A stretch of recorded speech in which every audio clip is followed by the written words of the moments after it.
Nga tugenzeeko mu nsiike ebyemizannyo amasomero 6 gava mu disitulikiti okuli Mukono, Buyikwe ne Kayunga aga siniya ge gayiseewo ku nsero okwesogga ez'akamalirizo mu mpaka ezibadde ku ssomero lya Seeta High A-Level Campus e Mukono ng'ez'akamalirizo zigenda kubeera ku Naalya S.S omwezi guno.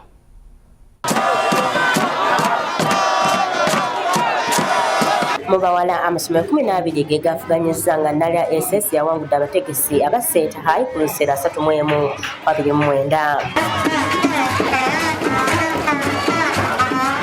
Mu balenzi amasomero 11 ge gavuganyizza nga ku finalo Cyprian High School Kyabakadde yawangudde abategesi aba Seeta High School campus ku nseera 58-49.